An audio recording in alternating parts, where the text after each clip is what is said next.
اللهم اهدنا فيمن هديت، وعافنا فيمن عافيت، وتولنا فيمن توليت، وبارك لنا فيما أعطيت، وقنا بعزتك شر ما قضيت، فإنك تقضي ولا يقضى عليك، فإنه لا يذل من واليت ولا يعز من عاديت، تباركت ربنا وتعاليت، لك الحمد على ما قضيت، ولك الشكر على ما أعطيت. نستغفرك اللهم من جميع الذنوب والخطايا ونتوب إليك. اللهم إنك عفو تحب العفو فاعف عنا.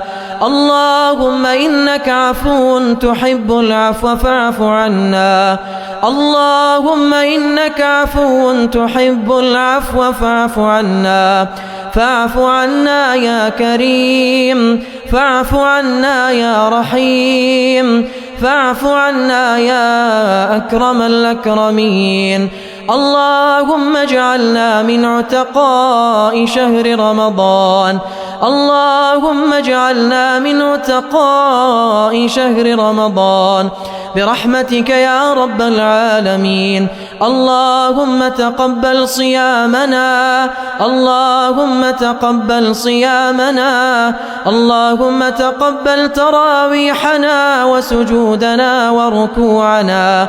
يا الله يا صمد، يا من لم يلد ولم يولد ولم يكن له كفوا أحد، اللهم ارفع عنا البلاء والوباء، اللهم ارفع عنا البلاء والوباء برحمتك يا رب العالمين.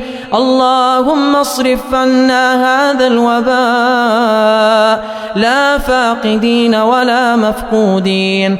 اللهم اصرف عنا هذا الوباء لا فاقدين ولا مفقودين.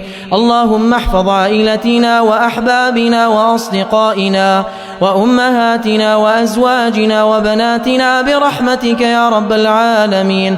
وصلى الله على نبينا محمد وعلى آله وأصحابه أجمعين.